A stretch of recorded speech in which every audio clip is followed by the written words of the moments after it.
I never thought I'd be the kind of woman standing in her father's doorway, drenched from the rain, explaining why I arrived in a taxi instead of the luxury car he gave me 6 months ago. But there I was, water dripping from my coat onto the marble floor of his grand entrance hall, watching my father's face change from warm greeting to confused concern. "Clara, sweetheart," he said, stepping forward to embrace me despite my wet clothes. "Why did you come by taxi? What happened to the Tesla I gave you?" My mouth opened, but no words came out. How could I explain? Where would I even start? The past few months had been a blur of excuses and ignored red flags, and now here we were, at the moment of truth I'd been dreading. Before I could gather my thoughts, Brandon stepped forward from behind me. My husband of 3 years, the man I'd trusted with everything, moved with a confidence that made my stomach turn.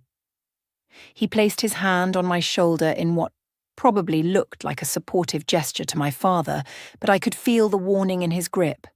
"I gave it to my mother," Brandon announced, his voice steady and almost proud. "She needed it more." The silence that followed felt like the air had been sucked out of the room. I watched my father's expression shift through several emotions in the span of a heartbeat: confusion, disbelief, and then something I'd never seen on his face before. His jaw tightened. His eyes, usually so warm when they looked at me, turned cold and sharp as ice. He didn't yell. He didn't even raise his voice. Instead, he walked past both of us without a word, his footsteps echoing on the hardwood floor as he headed toward his study. I heard the door close with a gentle click that somehow felt more ominous than if he'd slammed it. Through the closed door, I heard him pick up the phone. His voice was muffled, but I caught enough words to make my blood run cold. "Yes, I need to report. Stolen vehicle. My daughter's name." Brandon's hand fell from my shoulder. "What's he doing?" he whispered, but I couldn't answer. I couldn't move. I just stood there, staring at that closed door, wondering how my life had fallen apart so completely. But I'm getting ahead of myself. To understand how we ended up in that hallway, soaking wet and facing my father's quiet rage, I need to take you back 6 months, back to my birthday, when everything still seemed perfect. It was a beautiful spring morning when my father surprised me with the Tesla. I'd been teaching 2nd grade for 5 years, driving the same old Honda Civic I'd bought used when I graduated college. I never complained about it, never asked for anything extravagant. That wasn't who I was raised to be. But my father, he always saw things I didn't say out loud. He knew I'd been having trouble with my car. The check engine light that kept coming on, the strange noises it made on cold mornings. So when he told me to come outside during my birthday brunch, I expected maybe a cake or a small gathering of relatives. Instead, sitting in his circular driveway wrapped with an enormous red bow was a pristine white Tesla Model S. I actually cried. Real tears of shock and gratitude. "Daddy, this is too much," I kept saying, but he just hugged me tight and said, "Nothing is too much for my little girl. You work hard. You deserve nice things." Brandon was there too, of course. He seemed thrilled, taking pictures of me with the car, posting them on social media with captions about how lucky I was to have such a generous father. He drove it home for us that day since I was too nervous to handle such an expensive vehicle. I remember watching him behind the wheel, thinking how handsome he looked, how lucky I was to have a supportive husband and a loving father. Looking back now, I should have noticed things that day. Small things. Like how Brandon kept running his hands over the steering wheel, checking all the features, asking my father detailed questions about the warranty and insurance. Or how, when my father's sister, Aunt Patricia, arrived late to the party, she pulled me aside and asked, "Where's Brandon's mother? Wasn't she invited?" I'd made excuses. She said she was busy with something. You know how she is. Patricia's expression had been skeptical, but she didn't push. She just kissed my cheek and said, "Well, happy birthday, sweetheart. Beautiful car. Make sure you keep it in your name." At the time, I'd laughed at her lawyer paranoia. Now I understood she'd been trying to warn me. The first 2 weeks with the Tesla were wonderful. I loved the smooth, quiet drive to school. My colleagues admired it in the parking lot. I felt proud every time I slid into the driver's seat. Brandon seemed happy for me, always offering to charge it overnight, to clean it on weekends. Then one afternoon I came home from work to find an unfamiliar car in our driveway, an old beat-up Honda Civic that looked like it had seen better days 20 years ago. "Whose car is this?" I asked Brandon, who was in the garage. He barely looked up from his phone. "Oh, that's temporary. My mum's car broke down again, so I'm letting her borrow this one from a guy at work until she figures things out."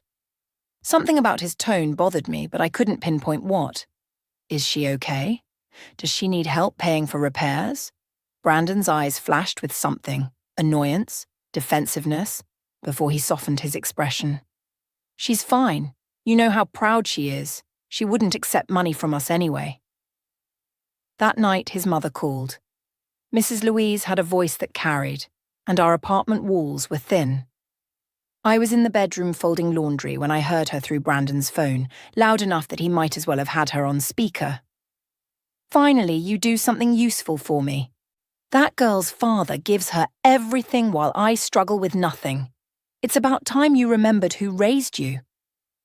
I froze, a shirt half folded in my hands. The words stung more than they should have.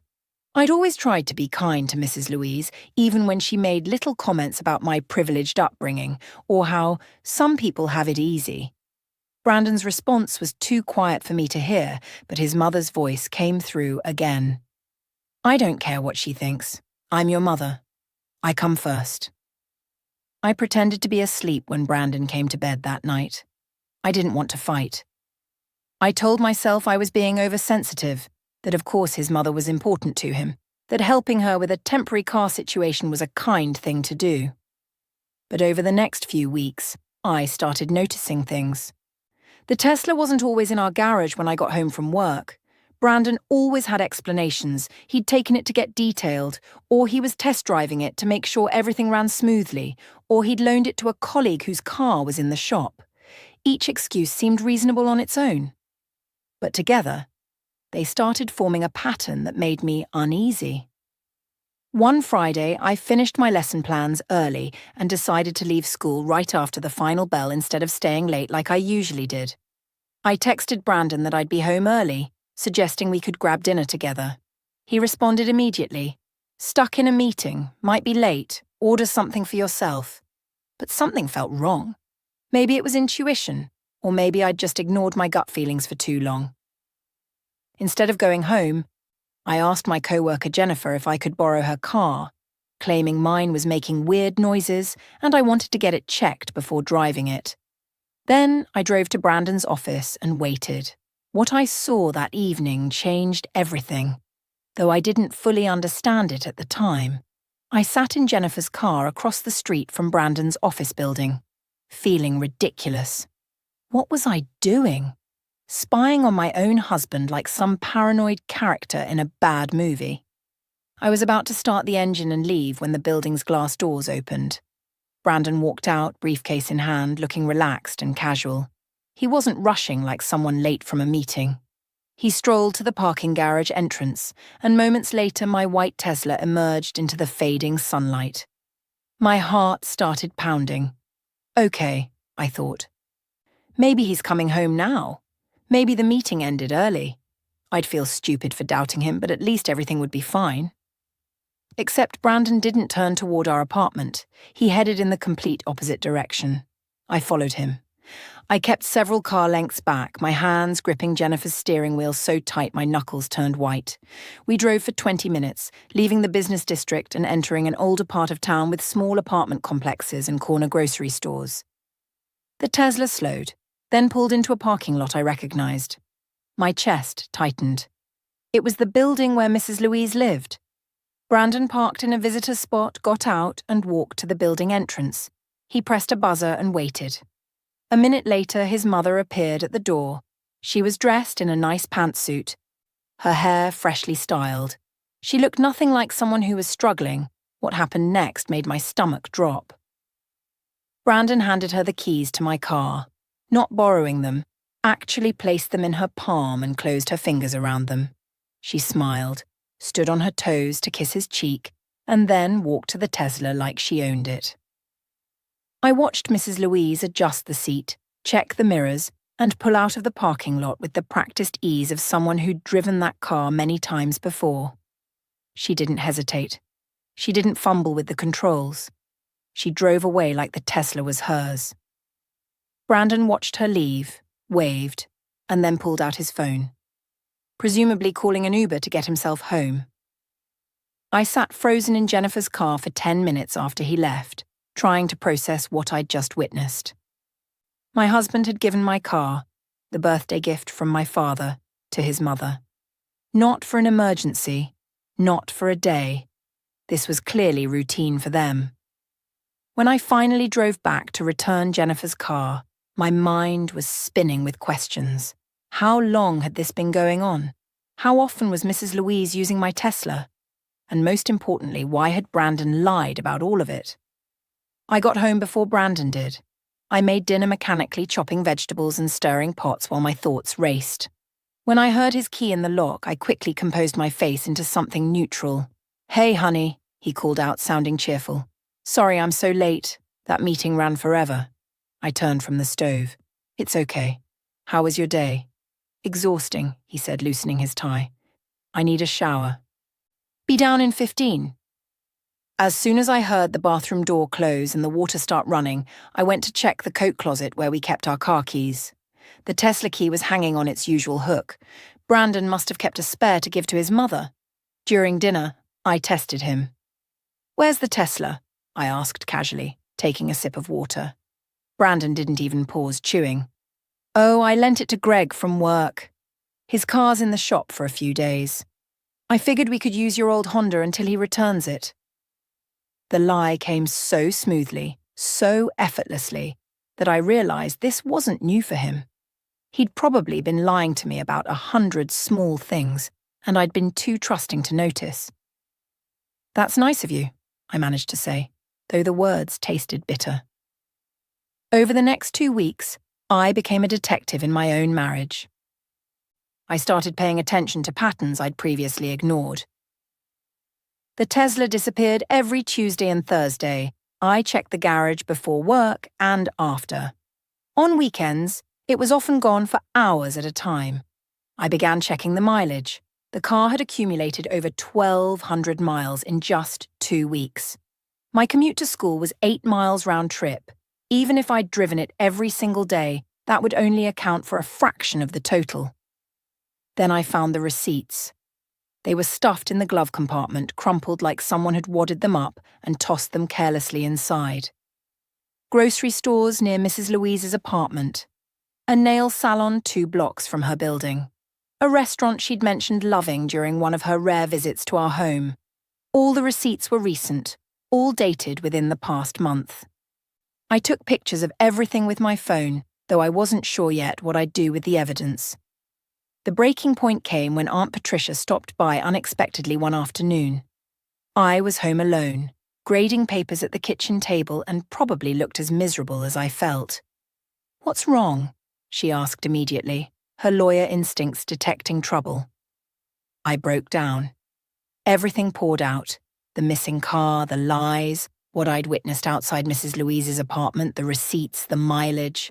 Patricia listened without interrupting, her expression growing darker with each detail.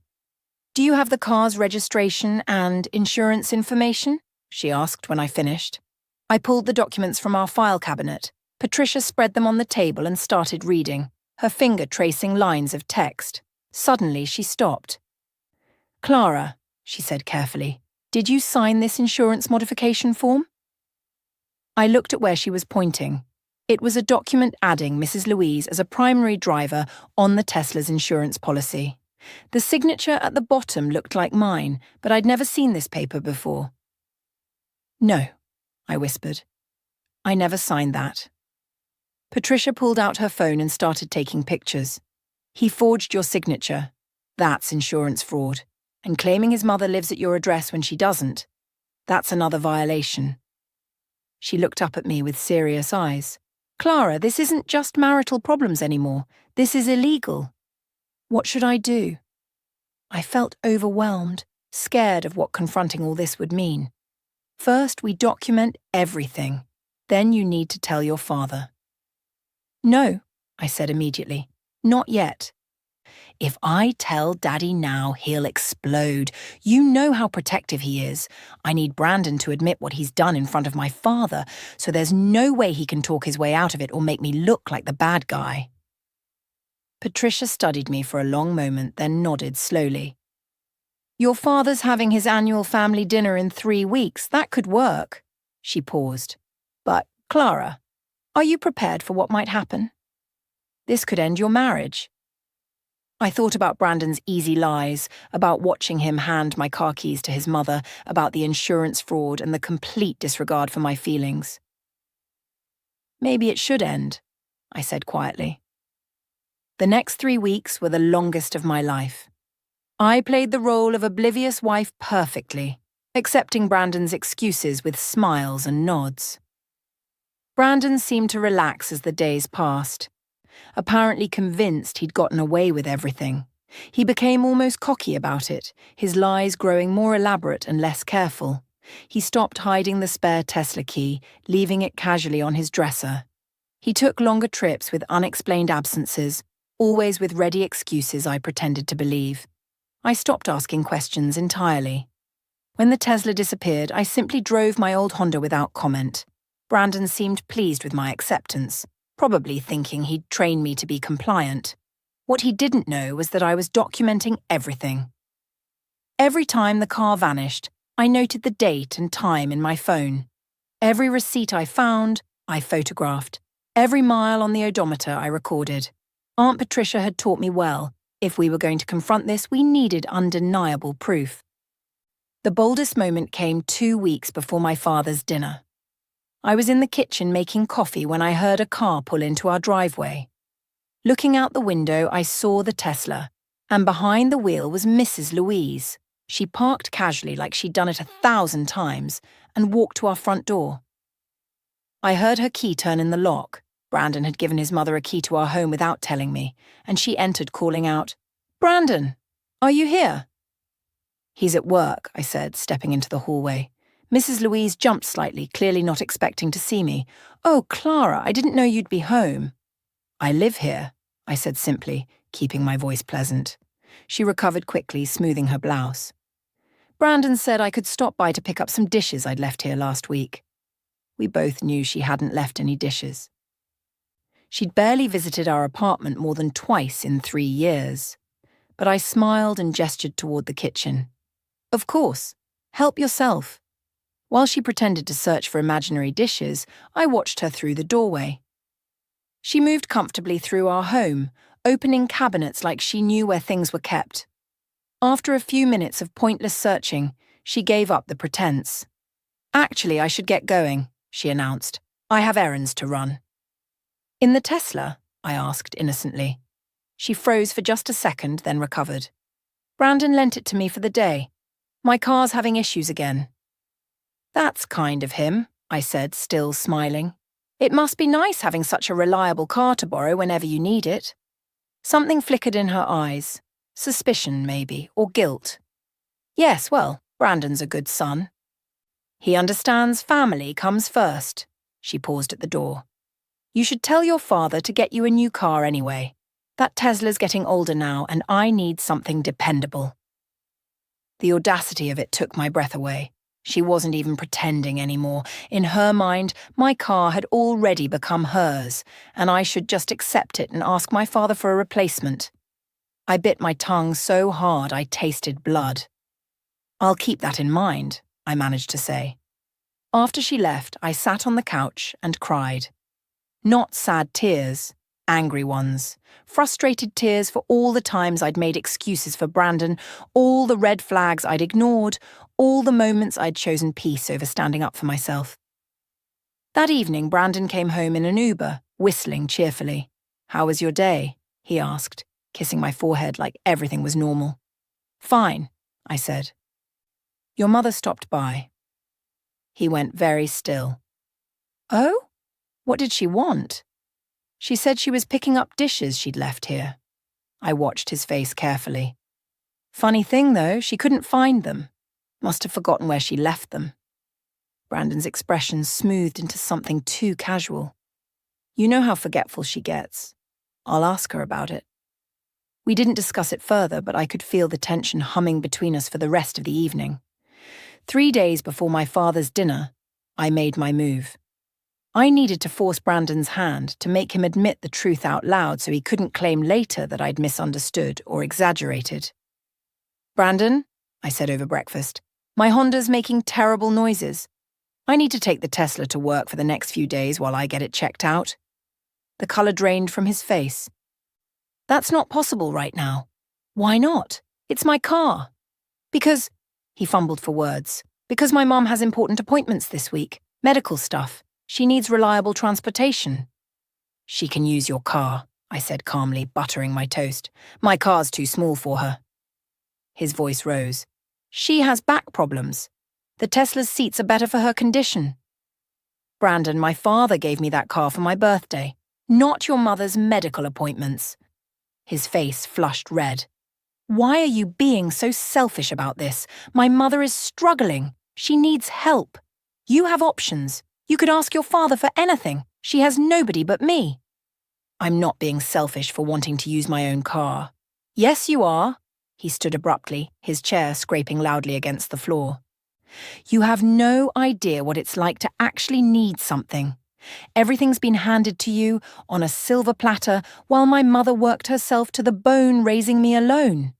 The least you could do is share what you have with someone who actually needs it." The mask had finally slipped. This wasn't about borrowing the car anymore. This was about years of resentment he'd been hiding beneath smiles and charm. "So, you think because my father is generous with me, I owe your mother my belongings?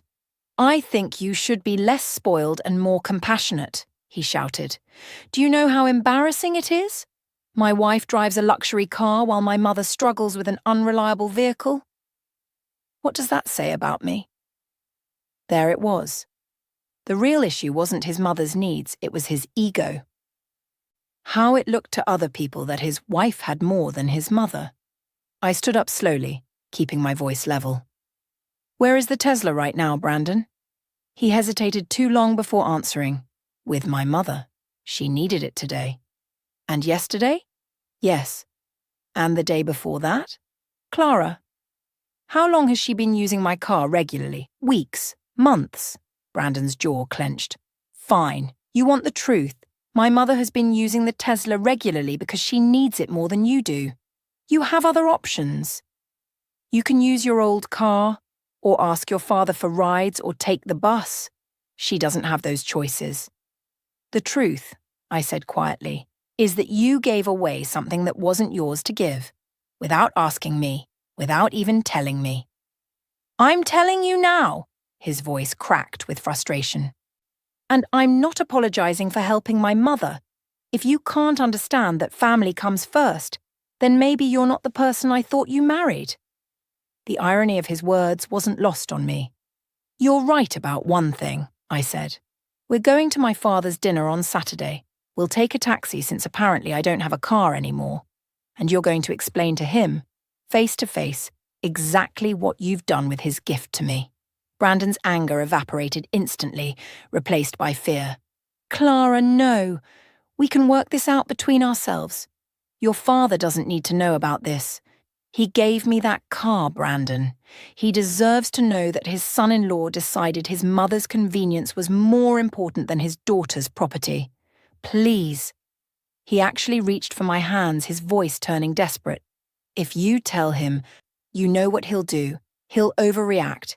He might try to, I don't know, press charges or something crazy. This is between us. Let's handle it privately." I pulled my hands away.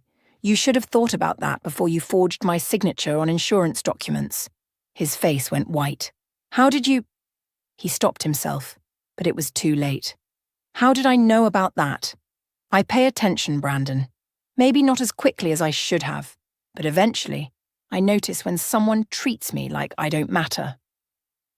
Saturday felt inevitable now, like a storm we'd been watching approach for weeks. There was no avoiding it, no turning back. Saturday morning arrived with dark, heavy clouds that matched my mood perfectly. I woke up early, my stomach churning with anxiety about what the day would bring. Brandon was already awake, sitting on the edge of the bed with his head in his hands. "We don't have to do this," he said without looking at me. "We could call your father right now, tell him we're sick. We could fix this ourselves, Clara. Just you and me." I went to the closet and pulled out the dress my father had given me last Christmas, a simple, elegant navy blue dress that he'd said brought out my eyes. I laid it carefully on the bed. "No, Brandon, this ends today." He showered in silence while I did my makeup. I took extra care with my appearance, not out of vanity, but because I needed the armor. I needed to look composed and strong for what was coming. The taxi arrived at exactly 2:00. The driver made polite conversation about the weather, mentioning that the storm would probably break soon. I watched the raindrops start to dot the windshield as we drove through town toward my father's estate. Brandon sat beside me, checking his phone obsessively. His leg bounced with nervous energy. Every few minutes, he'd open his mouth like he wanted to say something, then close it again. "Clara," he finally whispered as we turned onto my father's long driveway. "Please, we can still turn back. Tell him we're both feeling ill. Give me a chance to make this right." I looked at him, really looked at him, and wondered when I'd stopped recognizing the man I'd married. "You had 3 years to make things right, Brandon. You chose differently." The taxi pulled up to the circular driveway in front of my father's beautiful stone house. Rain was falling steadily now, soaking us as we ran to the covered entrance. I could see lights glowing warmly through the tall windows, could hear voices inside. Aunt Patricia opened the door before we could knock. Her knowing eyes met mine and I saw the question there. "Are you ready for this?" I gave her a small nod. "Clara, darling," she said warmly, pulling me into a hug. "And Brandon," she added, her tone noticeably cooler as she stepped back to let us in. My father emerged from his study and my heart clenched at the sight of him. He'd aged these past 2 years since Mom died, but he still stood tall and strong. His face lit up when he saw me. "My dear Clara." He crossed the hallway in a few quick strides and wrapped me in one of his familiar bear hugs. Then he pulled back, his smile fading to confusion. "But sweetheart, why did you arrive in a taxi? What happened to the Tesla I gave you?" This was it. The moment everything changed. My mouth went dry and I couldn't find the words. Before I could respond, Brandon stepped forward. Maybe he thought getting ahead of the story would help him control it. Maybe he genuinely believed he could justify what he'd done. Whatever his reasoning, he spoke with that same defensive confidence I'd heard in our kitchen. "I gave it to my mother," he announced. "She needed it more." The entrance hall went completely silent except for the sound of rain drumming against the windows. I watched my father's face transform. His welcoming smile disappeared. His warm eyes turned cold and analytical, studying Brandon like he was seeing him clearly for the first time. My father didn't shout, he didn't make a scene. Instead, he turned and walked deliberately toward his study, his footsteps echoing on the marble floor. The door closed behind him with a quiet click that somehow felt more ominous than if he'd slammed it. Through the door, we heard him pick up his phone. His voice was muffled but audible. "Yes, this is Mr. Hartford. I need to report a stolen vehicle. A white Tesla Model S, registered in my daughter's name." Brandon's face went from defensive to panicked in an instant. "What is he doing?" he hissed at me. Before I could answer, he rushed to the study door. "Sir, Mr. Hartford, what are you doing? You can't be serious." The door opened. My father stood in the doorway, phone still in his hand, his expression carved from stone. "If you gave away property that didn't belong to you without the owner's permission, that's theft." "I'm simply following the law." "This is insane," Brandon's voice cracked. "You can't call the police on your own son-in-law over a car. I was helping my mother. By stealing from my daughter," my father's voice remained deadly calm. "By forging her signature on insurance documents, by lying to her for months." Brandon's mouth opened and closed. "How did you think I wouldn't find out?" My father's expression hardened further. When Patricia told me something was wrong, I had my people investigate. I know everything, Brandon. Every lie. Every manipulation. Every time you gave that car to your mother while Clara drove her broken-down Honda to work. Brandon's panic shifted to anger. All the resentment he'd been carrying exploded out of him. You think you can intimidate me with your money? With your investigators and your threats? You've spoiled Clara so completely that she can't see reality. My mother raised me alone. She worked 3 jobs. She sacrificed everything while you people handed your daughter luxuries she didn't earn. Brandon, I started, but he wasn't done. That Tesla sitting in our garage was an insult to everything my mother went through. His face was red now, veins standing out on his neck. Every time I saw it, every time Clara drove past my mother's apartment in that expensive car while my mother struggled with her broken-down vehicle, it made me sick. So yes, I gave it to my mother, because she deserved it more, because Clara doesn't need a Tesla when she has Daddy to buy her whatever she wants. Aunt Patricia stepped forward, her lawyer voice cutting through his rant. Brandon, I strongly suggest you stop talking. But he couldn't stop. Years of hidden resentment were pouring out. My mother has nothing. She worked herself to exhaustion to give me a future, and what does she have to show for it? A tiny apartment and medical bills, while Clara gets Teslas for birthday presents. Where's the justice in that? My father let him finish. Then he spoke, his voice quieter than before, but somehow more powerful. You're absolutely right, Brandon. Your mother sacrificed a great deal to raise you, which makes it even more tragic that she raised a thief and a liar. He reached into his study and pulled out a thick manila folder. Did you think I wouldn't investigate when Patricia told me something was wrong? He opened the folder, revealing photograph after photograph, the Tesla parked at Mrs. Louise's apartment building. Mrs. Louise behind the wheel, clearly comfortable and familiar with the car.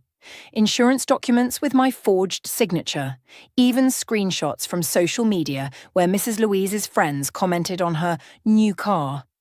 Brandon's face went from red to pale. You had us followed? I protected my daughter, my father corrected. Something you clearly never intended to do. He set the folder down and looked directly at Brandon with an expression that made even me shiver. But here's what you don't know, Brandon. I didn't just give Clara that Tesla as a birthday gift. It was a test. I turned to stare at my father. What? He didn't look at me, keeping his eyes locked on Brandon. In my will, I've set up a substantial trust fund for Clara, accessible after my death, but I wanted to make sure she had a partner who valued her, not my money. Someone who would protect what was hers instead of giving it away to score points with his mother. My father's words hung in the air like thunder. A test. The car had been a test, and Brandon had failed spectacularly. You failed that test in every possible way, my father continued, his voice still that terrifying calm. And now I'm going to do something that will teach you the value of what you've thrown away. He walked to the front door and opened it. Standing outside in the rain was a police officer in full uniform, water dripping from his cap. My heart nearly stopped. He'd actually called the police. This wasn't a bluff or a scare tactic. This was real. Officer Morrison, my father said, this is the man I spoke with you about. He gave away a vehicle registered to my daughter without her permission and forged her signature on insurance documents. I have all the evidence here. Brandon stumbled backward, his face a mask of disbelief. You can't be serious. I'm your son-in-law. This is family business. You stopped being family the moment you chose to steal from my daughter and lie about it. My father's tone could have frozen fire. Officer, I have the forged documents, photographs of the unauthorized use, and witness statements. I want to press charges. Mr. Hartford, wait. Brandon's voice was desperate now, all his anger evaporating into panic. Clara, tell him this is crazy. Tell them I didn't steal anything. We're married. What's yours is mine. I stood frozen, everyone's eyes on me. This was the moment my father had mentioned, the choice I had to make. Clara, my father said gently, turning to face me for the first time since this confrontation began. I need you to make a decision right now. Stand by this man who stole from you, lied to you, and valued his mother's comfort over your dignity. Or stand by yourself, because if you choose him after everything he's done, you're choosing to accept being treated as less important than his mother for the rest of your life. My hands were shaking. Brandon was staring at me with wild eyes, silently begging. Aunt Patricia stood calm and steady, ready to support whatever I chose. The officer waited patiently, rain dripping onto the marble floor. I thought about all the lies, the forged signature, watching Brandon hand my car keys to his mother like I didn't matter, the receipts, the mileage. Louise's smug face as she told me to ask my father for a new car because she needed mine. I took a deep breath and stepped forward, standing beside my father.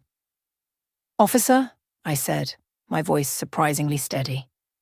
"I support my father's decision to press charges. That car was registered in my name. I never gave permission for it to be transferred to anyone else, and I never signed those insurance documents." Brandon's face crumbled. "You're choosing your father's money over your own husband?" "No, Brandon." I looked him straight in the eye. "I'm choosing myself, something you never did in our entire marriage." The officer asked Brandon to step outside to give a statement. As he was led toward the door, Brandon made one final attempt. "Clara, if you do this, we're done. I'll divorce you and you'll have nothing." I felt Aunt Patricia's hand on my shoulder, steadying me. "I'll have my dignity back," I said quietly. "That's more than nothing." The officer escorted Brandon outside. Through the windows, I could see them talking on the covered porch, Brandon gesturing frantically while the officer took notes. That's when another car pulled up, a taxi. Mrs. Louise climbed out, holding an umbrella, her face set in angry determination. Brandon must have texted her when we first arrived. She stormed into the house without knocking, her voice shrill. "How dare you do this to my son? He was just trying to help me. You rich people think you can destroy anyone who doesn't worship you." My father faced her with the same calm he'd shown Brandon. "Your son committed fraud and theft, Mrs. Louise. The fact that he did it for you doesn't make it noble. It makes you complicit." "Complicit?" She laughed bitterly. "I'm a victim here. My son finally does something kind for his struggling mother, and you treat him like a criminal." Aunt Patricia pulled a document from her briefcase. She'd come prepared. "Speaking of struggling, Mrs. Louise, I took the liberty of running a background check when Clara first came to me with her concerns." Mrs. Louise's face went pale. "You had no right?" "You have $87,000 in savings from your late husband's life insurance policy," Patricia read calmly. "You own your apartment outright, no mortgage. You receive a pension of $2,000 monthly plus Social Security. You're not struggling financially. You've been lying to your son for years, playing the poverty card to manipulate him." The colour drained completely from Mrs. Louise's face. "That money is for emergencies." "A Tesla isn't an emergency," my father said. "It's a luxury you convinced your son to steal from my daughter by making him believe you were destitute." Mrs. Louise's expression shifted from defensive to venomous. "My son deserves a mother who has nice things. He shouldn't have to be embarrassed because his wife's family has more than his own. I did what any mother would do. I made sure my son took care of me first." "You made sure your son became a thief and a liar," Aunt Patricia corrected. "Congratulations." Mrs. Louise looked around the room, realizing she had no allies here. She pointed a shaking finger at me. "You'll regret this. Both of you. When Brandon divorces you, you'll have nothing. No husband, no family." "She'll have me," my father said firmly. "She'll have Patricia. She'll have her integrity and self-respect. That's more than your son will have after this." Mrs. Louise turned and stormed out, slamming the door behind her. Through the window, I watched her argue with the police officer, her umbrella waving wildly as she gesticulated. My father turned to me, his expression softening for the first time since we'd arrived. "Are you all right, sweetheart?" I wasn't sure. My marriage was ending. My husband was giving a statement to police. My mother-in-law had just cursed me out in my father's entrance hall. But somehow, underneath all the chaos and pain, I felt something I hadn't felt in months. Relief. "I think so," I said honestly. "Daddy, I'm sorry. I should have told you sooner. I should have—" He pulled me into a hug, cutting off my apology. "You have nothing to be sorry for. You trusted your husband. That's not a flaw. That's who you are. Kind and trusting. He's the one who betrayed that trust." Over his shoulder, I saw Aunt Patricia smiling at me with pride. The officer came back inside, shaking rain from his jacket. "Mr. Hartford, we'll need Miss Clara to come down to the station to make a formal statement. We're not arresting Mr. Brandon today. This will be handled through the proper legal channels. But I want you to know we take fraud seriously, especially forgery." My father nodded. "Thank you, Officer Morrison." After the officer left, the three of us stood in the quiet hallway. The storm outside was starting to ease, rain softening to a gentle patter. "What happens now?" I asked. Aunt Patricia answered in her practical lawyer voice. "Now you file for divorce. The evidence of fraud and theft will make it straightforward. You'll need to give your statement to the police, and you'll need to decide what you want your life to look like moving forward." I never thought I'd be the